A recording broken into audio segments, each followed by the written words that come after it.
दोस्तों नमस्कार। हम सभी जानते हैं कि वर्तमान समय में लॉकडाउन लगा हुआ है और सामाजिक गतिविधियां बहुत कम हैं। हम अपने घरों से निकल सकते हैं आवश्यक कार्यों के लिए। कुछ दुकानें खोलने का आदेश हो गया है, लेकिन अधिकतर भीड़ भाड़ वाले जो क्षेत्र हैं वहाँ पर पाबंदी है। ऐसी चीज़ों को प्रतिबंधित किया गया जहाँ भीड़ लगने की संभावना हो। इसी क्रम में जितने भी हमारे धार्मिक स्थल हैं उनको भी बंद किया गया है ताकि वहाँ भीड़ न लगने पाए। हम सब जानते हैं कि आज बड़ा मंगल का दिन है, 12 मई कृष्ण पक्ष की पंचमी तिथि है और यह दिन लखनऊ और उसके आसपास के क्षेत्रों में उत्तर प्रदेश में खास करके हनुमान जी के दिन के रूप में मनाया जाता है। इसके बाद जेठ के सभी मंगल बड़े मंगल के रूप में मनाए जाते हैं। विगत के वर्षों में जब परिस्थितियां सामान्य रहती थी तो सभी लोग भगवान हनुमान की पूजा के लिए मंदिरों में जाते थे, दर्शन के लिए। हम लोग भी जाते थे। इस वर्ष ऐसा संभव नहीं हो पाया, तो ऐसा विचार आया कि आप सबके साथ भगवान हनुमान से जुड़ी खास करके जो बड़ा मंगल है उसको मनाने की जो प्रथा है वो क्यों शुरू हुई, उसका क्या कारण है, उसके बारे में कुछ चर्चा की जाए। इसलिए ये वीडियो मैं बना रहा हूँ। आप सब ज़रूर बताइएगा कि कैसा लगा कमेंट करके, और आपको भी कोई जानकारी हो इस संबंध में तो उसे भी ज़रूर साझा करिएगा। सबसे महत्वपूर्ण घटना उस समय की है जब गोस्वामी तुलसीदास श्री रामचरितमानस की रचना कर रहे थे। तो ऐसा कहा जाता है कि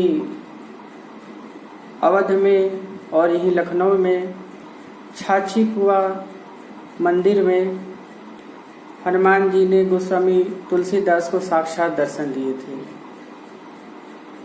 वह साल था 1584 जब गोस्वामी तुलसीदास जी को हनुमान जी के दर्शन हुए। वह छाछी कुआ का प्रसिद्ध मंदिर वर्तमान समय में पुराने लखनऊ में मेडिकल कॉलेज चौराहे के पास स्थित है। तो ऐसी मान्यता है कि जब स्वयं हनुमान जी लखनऊ में दर्शन दिए गोस्वामी तुलसीदास को, तभी से यह बड़ा मंगल मनाया जाने लगा, क्योंकि वह दिन जेठ का पहला मंगल था। इसके अतिरिक्त जो अन्य घटनाएं वर्णित हैं जेठ में बड़ा मंगल मनाए जाने में, उसमें जो प्रमुख है वो कुछ ऐसी है कि अवध के तत्कालीन शासक शुजाउद्दौला की पत्नी आलिया बेगम को एक रात में स्वप्न आया और स्वयं उस स्वप्न में हनुमान जी ने उनको दर्शन दिए और बताया कि मेरी मूर्ति जो है वो आपके महल में एक स्थान पर जमीन में दबी हुई है, उसको बाहर निकालिए।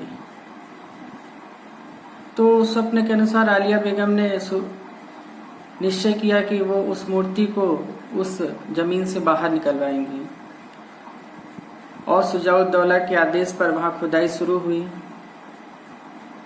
काफी खुदाई करने के बाद वहां पर एक बड़ी हनुमान जी की प्रतिमा प्रकट हुई, उस खुदाई से बाहर निकाली गई। तो आलिया बेगम ने कहा कि हनुमान जी स्वयं अवध में आए हैं और ये सारा अवध उन्हीं का राज्य है, उनकी मिल्कियत है, तो वो जहाँ चाहेंगे वहाँ पर उनका मंदिर बनेगा।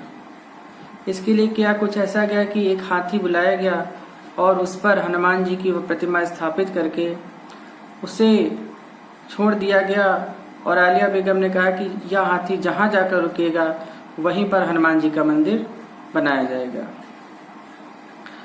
तो वह हाथी काफी दूर चल करके एक क्षेत्र में रुका जो वर्तमान समय में अलीगंज के नाम से प्रसिद्ध है, और आलिया बेगम ने वहीं पर एक मंदिर बनाया जो वर्तमान समय में पुराना हनुमान मंदिर के नाम से प्रसिद्ध है। अलीगंज में स्थित इस पुराने हनुमान मंदिर के जीर्णोद्धार की भी एक घटना प्रचलित है कि अवध के ही एक दूसरे शासक मोहम्मद अली शाह का बेटा एक बार जब बीमार हुआ तो उनकी पत्नी रूबिया बेगम ने अलीगंज के पुराने हनुमान मंदिर में जाके मन्नत मांगी कि यदि मेरा बेटा सही होगा, पूरी तरह से स्वस्थ हो जाएगा, तो मैं मंदिर का जीर्णोद्धार कराऊंगी। तो भगवान की कृपा से उनका बेटा स्वस्थ हुआ, तो रूबिया बेगम ने उस मंदिर का, जो पुराना हनुमान मंदिर है, उसका जीर्णोद्धार कराया। एक और घटना इस संबंध में जो प्रचलित है जेठ में बड़ा मंगल मनाए जाने की, वो कुछ ऐसी है कि खासा राम नाम के एक पुजारी महंत जो लखनऊ के रहने वाले थे, उनको सपने में हनुमान जी ने दर्शन दिया और कहा कि मेरी एक प्रतिमा जमीन में दबी हुई है, उसको बाहर निकलवाइए। तो खासा राम ने अपने स्वप्न की ये बात तत्कालीन नवाब वाजिद अली शाह को बताई। तो वाजिद अली शाह ने खुदाई करके उस प्रतिमा को बाहर निकलवाया और जहां पर वो प्रतिमा निकली वहीं पर भगवान का एक भव्य मंदिर बनवाया हनुमान जी का, जो कि वर्तमान समय में अलीगंज क्षेत्र में नया हनुमान मंदिर नाम से प्रसिद्ध है। कहा जाता है कि एक समय कुछ जाटमल व्यापारी जो अपना इत्र और केसर बेचना चाहते थे, उनके पास बहुत इत्र केसर था लेकिन वो बिक नहीं रहा था। तो उन्होंने हनुमान मंदिर में जाके मन्नत मांगी कि अगर हमारा ये केसर और ये इत्र बिक जाएगा तो बहुत बड़ा भंडारा होगा और मंदिर का जीर्णोद्धार भी होगा। उसी समय अवध के नवाब वाजिद अली शाह कैसर बाग नगर बसाना चाह रहे थे और इसके लिए उनको बहुत सारे केसर और इत्र की जरूरत थी। तो उन्होंने व्यापारियों से वो सारा इत्र और केसर खरीद लिया। तो इससे खुश हो करके उन व्यापारियों ने बहुत बड़ा भंडारा किया लखनऊ में। तो तब से ये भंडारा करने की जो प्रथा है संभवतः तभी से ये चल पड़ी।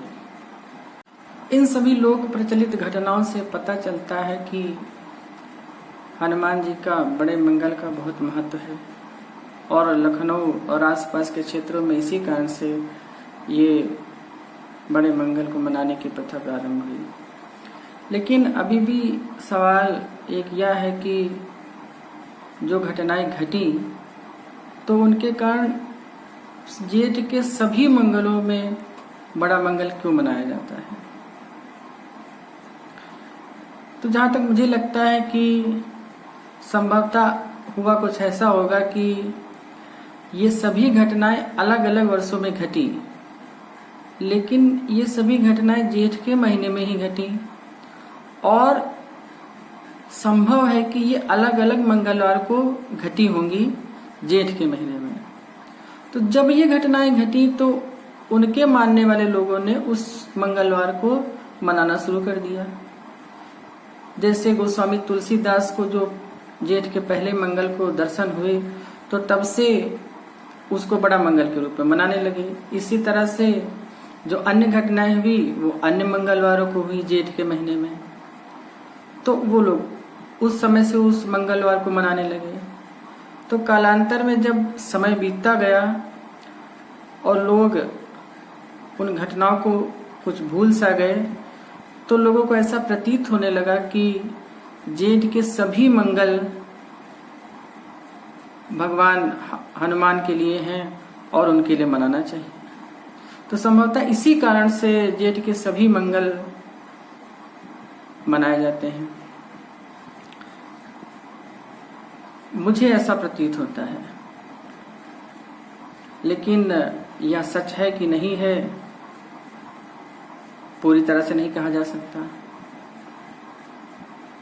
तो ये कुछ ऐसे तथ्य थे जो हमने आपके सामने रखे।